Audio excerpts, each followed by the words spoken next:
some of us our voices. So that is why we're all in awe of what we saw at this concert at Madison Square Garden, because we saw all that was still true. And so tonight, let us remember again that our history, and let us again renew our faith. Thank you.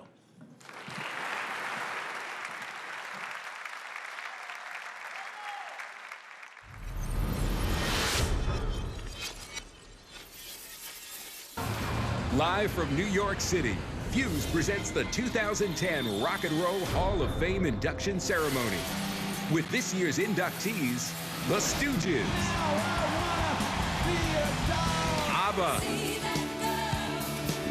The Hollies, Jimmy Cliff,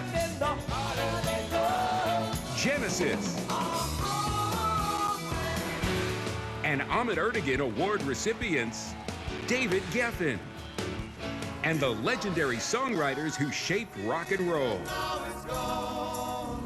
With special appearances by Trey Anastasio, Billy Joe Armstrong of Green Day, Jackson Brown, Eric Burden, Fifi Dobson, Barry and Robin Gibb, Faith Hill, Chris Isaac, Wyclef Jean, Carole King, Adam Levine and Jesse Carmichael of Maroon 5, Pat Monahan of Train, Phish, Ronnie Spector, Rob Thomas, Stephen Van Zandt, and Peter Wolf. Fuse's presentation of the 2010 Rock and Roll Hall of Fame induction ceremony is presented by Kia Motors, by Geico, and by Coca-Cola.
Raising his eyes, beholds a planet unknown.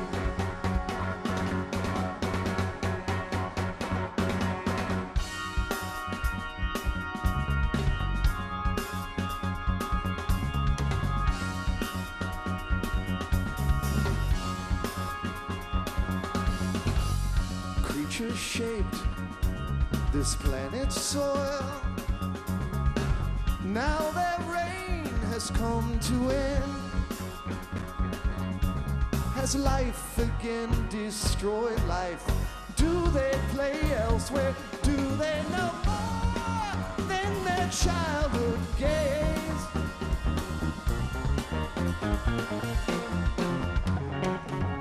Maybe the lizard shed its tail. This is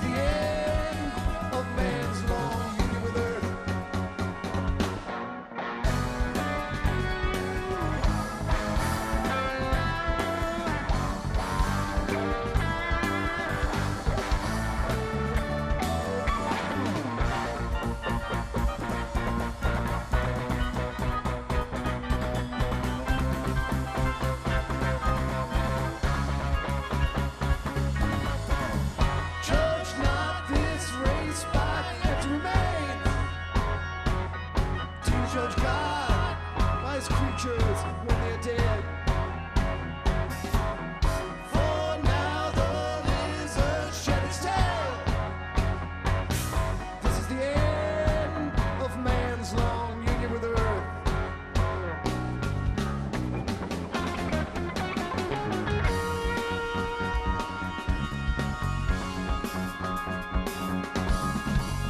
From life alone to life as one. Think not now your journey's done.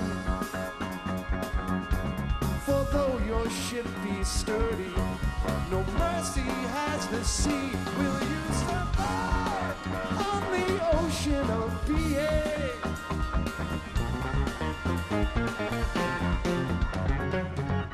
Come ancient children, hear what I say. This is my parting counsel for you on your way.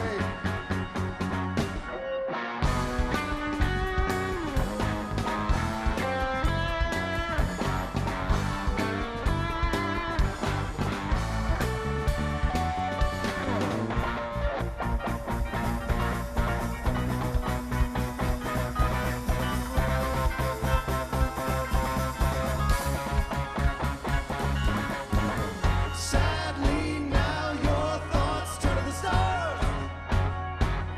Where you've gone, you know you never can go. Watcher of the skies, watcher of all. This is your fate. Alone, this fate is your own.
It's the combination of the different talents that you put them together and you come out with this strange element. It's like Genesis, and no one can control it. The band were very unusual, and they very much presented it as a songwriters collective. When we first started, we definitely just wanted to be songwriters, and I had no desire really to be on stage. You know, it's like a brand name, you know, in a way. It's a name that we've got given ourselves a long time ago, but really it's just whatever we do. And we were fumbling around in a very naive way, but I think when we touch something real. We like audiences to sit down and listen to us. Oh, yes, that's right. A flower. I mean, actually, the first time the earnings really jumped was when Peter Gabriel started wearing hats and masks. It was shocking in those days, and that was a buzz, you know. And I think the band, you know, got to hate all that. It was just annoying, you know, because I mean, you do a great gig, and if you played well, nobody seemed to notice. If you're the front man for a band, you get to be the main spokesman, and that tends to create quite a lot of resentments. We all agreed to stay together, that we were sort of determined to show people that it was a band, it wasn't Pete's backing band, you know.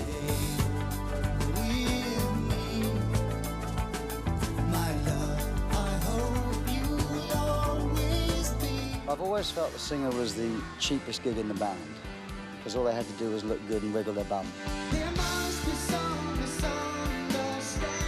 I got the job because we couldn't find anybody else. He had his own approach to the audience, but they sort of seemed to like him, you know, which was curious, you know. And at number 12, here they are. It's Genesis, Abacus.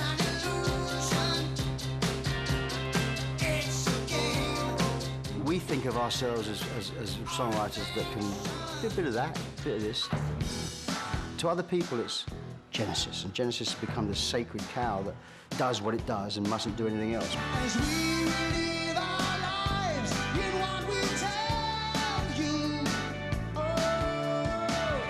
You haven't hit singles now, you're writing short songs. You know, why have you changed? Do you still wear the same kind of clothes? No, you know, you change, you grow up, and that is reflected in what we are writing.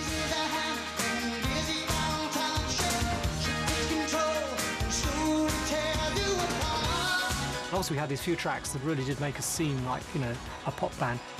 And it's not necessarily the work I'm proudest of, but it is probably the stuff that we'll be remembered for. There was a Genesis in '67. There was a Genesis in '72. There's a Genesis in '76. We've been a little bit hard to define, I think. You know, I look back at the history and we're talking about it now, and I think, God, I did all that. The memories. So many.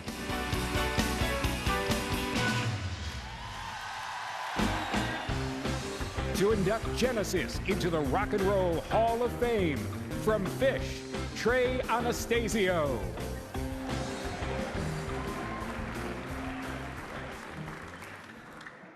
Before I ever heard Genesis play, I saw an album cover. It was 1977, and I was 13 years old. I came across an LP called Trespass. The cover had a pastoral painting by Paul Whitehead with a countryside, columns, a cupid, and running through the scene was an unusually placed thin line. When you turn the cover over, you realize that this line was actually a knife gash being cut through the canvas.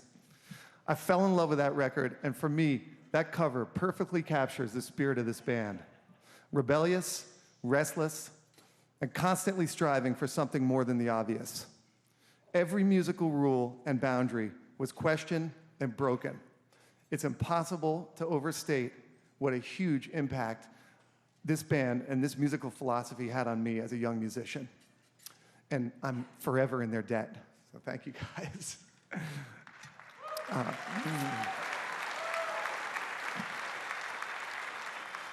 That inclination to stick the knife in the painting, that urge to break down every musical barrier, never diminished for Genesis. It was obvious in the early years, and though more subtle, it was still evident as the band evolved through its different incarnations. What else but rebelliousness, but quiet audacity could prompt a band to write a song in 13/4 time and turn it into one of their first major hit singles? And that hit was Turn It On Again, by the way. I bet a lot of you here tonight walk down the street humming along in 13/4 time without ever knowing it. My favorite track on Trespass is Stagnation, and I'll tell you why. You can hear the lightning strike on that song. You can hear the magic sound of a whole band becoming greater than its members, and that's what this Hall of Fame is all about. It starts off with Anthony Phillips playing a gorgeous 7-note guitar melody, and his playing was so critical for creating the initial Genesis roadmap. You hear Peter Gabriel enter with his shimmering vocals and so longing, and there you are at the water's edge that he's describing. And then the band joins in, creating an oral painting to support the lyrics. John Mayhew taps on the bell of the cymbal, and you can see drops of water falling into a crystal pond. Finally, everything lets loose, everybody jumps on the melody, and you can feel the explosion of energy. And by the end, Genesis has constructed an entire world, an alternate reality that I could see in my head. That's the power of the best music. 3 years after Trespass, Genesis released Selling England by the Pound. That album is without question my all-time favorite Genesis album. The addition of Phil Collins and Steve Hackett brought, yeah.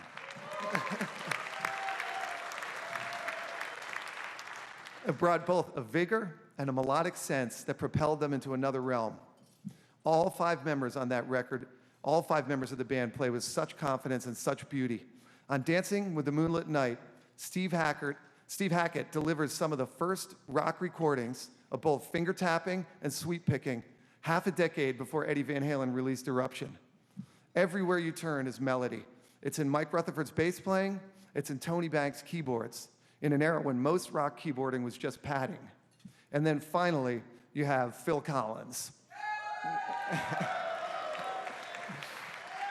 On this record, Phil plays, and actually all through his career, he played the most tuneful and most fluid drumming you'll ever hear. Phil's drums are the only thing that could hold these disparate elements together. More than just glue, his rhythms are the invitation into the song. I think that the pop qualities that emerged later in Phil Collins' career were the very same qualities that made him such a great drummer. Like Ringo Starr and Stuart Copeland and other great pop drummers, he always seemed to be aware that the song came first. It's a very rare quality. As the years progressed, we found out, of course, that Phil is a soulful lead singer. And with him at the mic, Genesis leapt into the stratosphere with a canon of pop hits, including Misunderstanding, No Reply at All, That's All, Invisible Touch, and many others. When you're a musician and you break new ground, it resonates into the common consciousness. People absorb your creativity, sometimes without even knowing it. When I hear Radiohead's Kid A with its odd time signatures and spacious visual arrangements, I hear Genesis. I hear Genesis and the sonic islands that My Bloody Valentine placed between their songs. It's interesting to me that Brian Eno, before he produced U2, before he produced Talking Heads, Remain in Light, spent who knows how many hours a day sitting with Genesis producing The Lamb Lies Down on Broadway. 99% of the people who played prog rock lost their songs to their egos. Ideally, the point of music is community, not the player. Musicians are simply channels to link the audience to the music and to each other. Genesis understood that always. I'm guessing that most people in this room have never listened to Selling England by the Pound. You cannot buy the greatest hits record and understand what I'm talking about. But there are so many people that I'm speaking for tonight who know exactly what I'm talking about. I have been a true fan of this band my whole life, from a very young age. And for those people that I'm talking about, and for myself, this is our moment. And of course, Tony, Michael, Peter, Phil, and Steve, it's yours. So ladies and gentlemen, please join me in welcoming the Quiet Rebels of Genesis into the Rock and Roll Hall of Fame.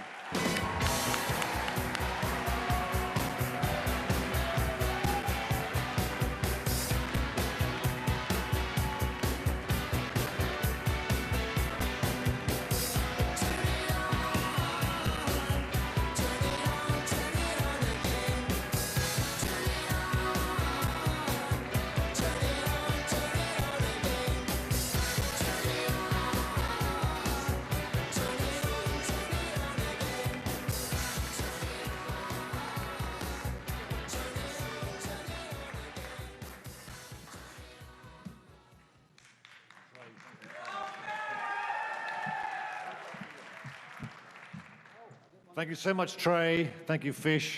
What a great version, much better than we used to do it.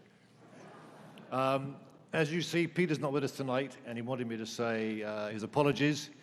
He has a very legitimate, genuine excuse. He's actually starting a tour, him and an orchestra, and he's rehearsing with the orchestra today, tomorrow, the next day. So he really couldn't make it, but he sent his love and thank you. Right. So I'm the singer, current singer, and I get to do the dirty work. Yeah, Pete can't be here, but thank you, Trey. I mean, that was a really convincing argument. But this is, it's fantastic, yeah, fantastic. There's a lot of people, it won't take long, I promise, but there are some people, a lot of people actually, that without them, apart from the fans, of course, we wouldn't be here. Starting at the beginning, Ed Goodgold, who was our very first manager here, he managed Shannon and I, and he managed to go around to every one of us individually and say how important we were without knowing the other person had been told the same thing. It's great psychological management.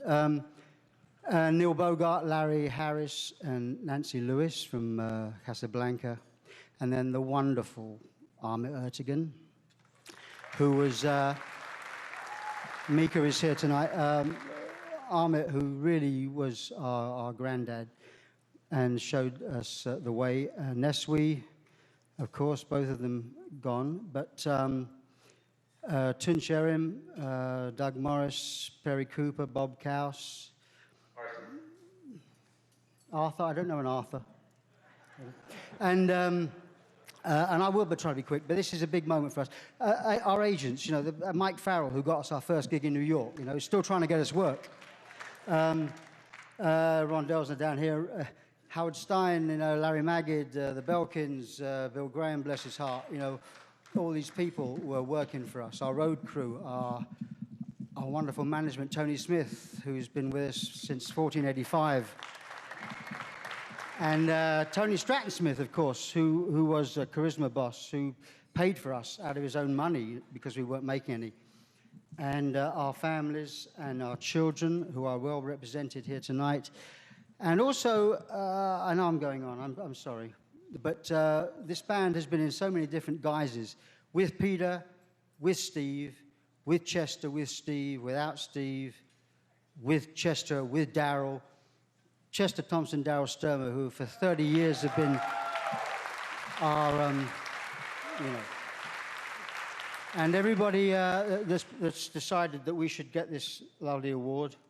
It says Mike Rutherford here. Anyway, thank you very much.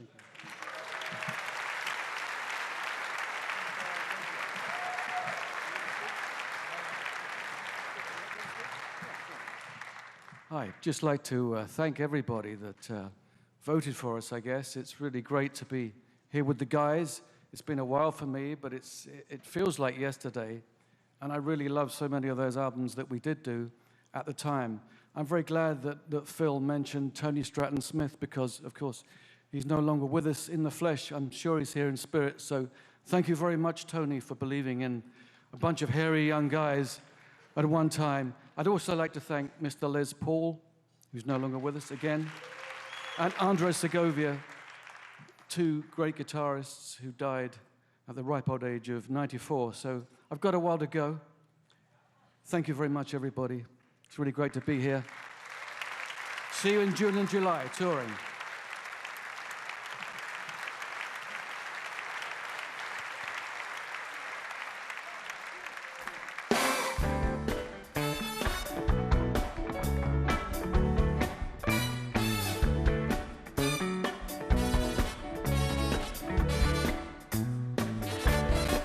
Talk to me, you never talk to me.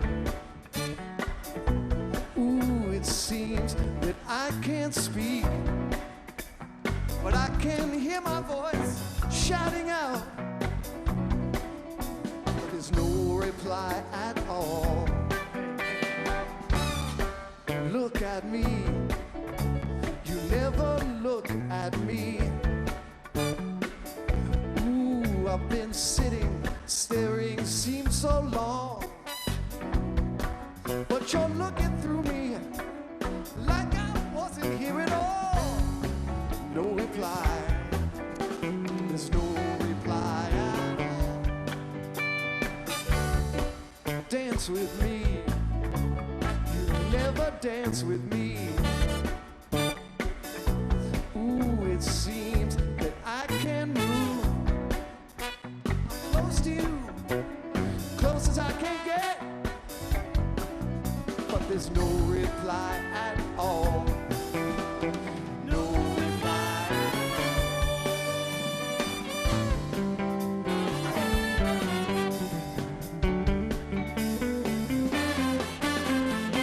I get the feeling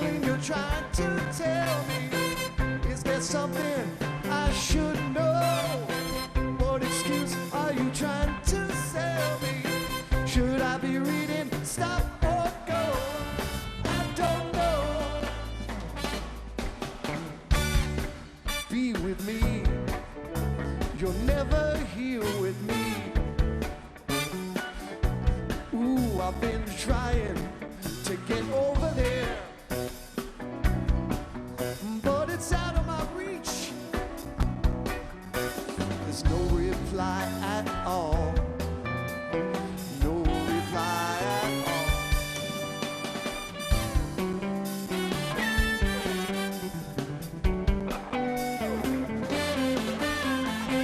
I get the feeling you're trying to tell me. Is there something I should know? What excuse are you trying to sell me? Should I be reading stop or go? I don't know. But maybe deep down inside, I'm trying for no one else but me. Too stubborn to say the buck stops here. It's not the one you're looking for. But maybe deep down inside, I'm lying to no one else but me. My back is up, I'm on my guard with all the exits sealed. Listen to me, never listen to me. Ooh, it seems there's no way out. I've been trying, but I cannot connect. And there's no reply at all. No reply at all. No reply at all. No reply at all. Is anybody listening? Oh, no reply at all.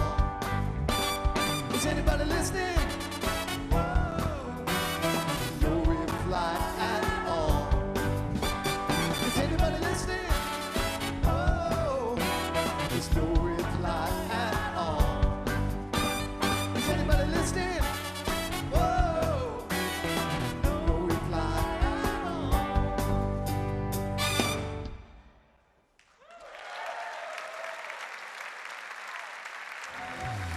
Fuse's presentation of the 2010 Rock and Roll Hall of Fame induction ceremony is presented by Kia Motors. Kia, the power to surprise. By Geico. 15 minutes could save you 15% or more on car insurance. And by Coca-Cola. Open happiness.